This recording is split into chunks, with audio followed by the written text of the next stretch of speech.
नमस्कार दोस्तों। ये जो सोसाइटी है, चाहे बहुत आदिकाल का समय रहा हो या अब का समय रहा हो और या वहाँ से यहाँ तक का जो सफ़र रहा है, एक औरतों को समाज में कभी भी बहुत बड़ा स्थान नहीं दिया जाता, महत्वपूर्ण स्थान नहीं दिया जाता।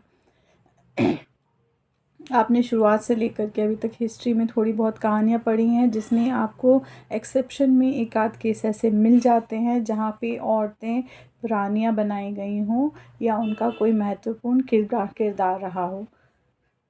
अक्सर ऐसा होता है कि औरतों को, ये जो हमारा पूरा समाज है, मेल डोमिनेटेड सोसाइटी है, औरतों को हमेशा से ही लोगों को अच्छा लगे बुरा लगे भोग की वस्तु ही माना गया है। चाहे राजा महाराजा का समय रहा हो या देवी देवताओं का समय रहा हो या मतलब कितने युग बीत गए, लेकिन आज भी हमारी आज़ादी के समय तक और अब धीरे धीरे बदलाव आ रहा है, औरतों को अपनी जगह मिल रही है।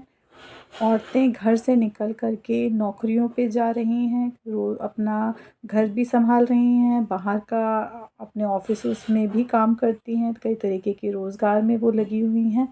लेकिन जो आज़ादी से पहले तक का जो समय था, उसमें ज़्यादातर औरतों की स्थिति बहुत ही दयनीय थी, बहुत ज़्यादा दयनीय थी। भोग की वस्तु मानते थे। आप खुद ही देख लीजिए, एक राजा, उनकी कितनी कितनी रानियाँ हुआ करती थी। एक राजा पे बहुत सी रानियाँ हुआ करती थी। इसी तरीके से मुस्लिम लोग भी कई रानियाँ, मतलब कई औरतों को रखने का उनका वो धर्म रख सकते थे।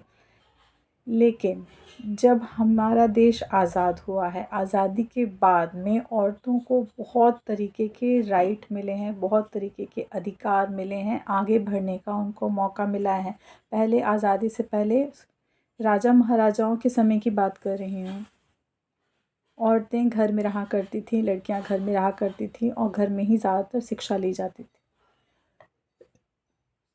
एक्सेप्शन था राजा महाराजा और उनकी जो रानियां या राजकुमारियां होती थी, उनको ख़ास ट्रेनिंग दी जाती थी, घुड़सवारी और जो आपकी तलवारबाजी, ये सब उनको सिखाई जाती थी। लेकिन जो बाकी जो जनता थी, उसमें औरतों की स्थिति बहुत ही बुरी थी।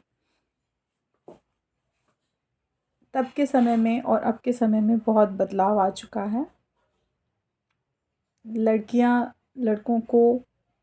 लड़कों के कदम से कदम मिला कर के आगे बढ़ रही हैं, समाज में अपनी जगह बना रही हैं। लेकिन औरतों को कभी इस बात को भूलना नहीं चाहिए कि ये जो उनको आज़ादी मिली है, वो बहुत ही स्ट्रगल के बाद मिली है। एक बात कहना चाहूँगी, हम राम युग की बात करते हैं, तो ये राम युग में भी औरतों की स्थिति कैसी थी? अगर हम बोलें कि भगवान करे आपको राम जैसा पति मिले, ऐसे हम बोलते हैं, तो आपको अच्छा लगेगा कि बुरा लगेगा? राम जी ने किसी एक धोबी के कहने पे सीता जी को जंगल में छुड़वा दिया था। लक्ष्मण जी छोड़ कर के आ गए थे और वो ज़्यादातर अपना पूरा जीवन आश्रम में रह कर के ही उन्होंने बिताया। वहीं पे उन्होंने अपने 2 जुड़वा बच्चों को जन्म दिया। क्या एक औरत को ऐसा समाज चाहिए? इस तरीके का पति चाहिए? आज की डेट में नहीं चाहिए होगा, किसी भी औरत को नहीं चाहिए होगा। और एक और चीज़ देखिए, हमारे देश में शुरुआत से जो हिस्ट्री रही है ना, औरतों की स्थिति हमेशा से ही बहुत ही दयनीय रही है। एक्सेप्शन को हटा कर के कुछ गिनती के औरतें रही हैं जिन्होंने कुछ हासिल किया हो, उनका नाम हुआ, लेकिन ज़्यादातर औरतों की स्थिति ऐसे ही रही है, भोग की वस्तु माना गया है।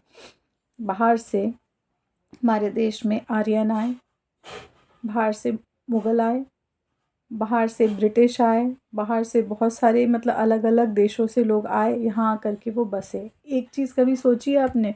वो अकेले आए, वो अपने साथ औरतों को नहीं लेके आए। वो यहाँ आकर के कैसे बस गए? वो यहाँ आकर के उन्होंने यहाँ पे आकर के औरतों के साथ में संबंध बनाए। कुछ लोगों ने शादी की, शादी वाला सिस्टम रहा होगा तो शादी की होगी, धीरे-धीरे वो यहाँ पे बसते चले गए। उनके बच्चे हुए, इस तरीके से ये समाज बढ़ता चला गया।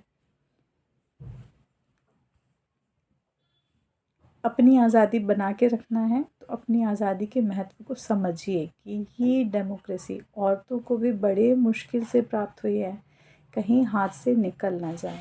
ध्यान रखिए। धन्यवाद।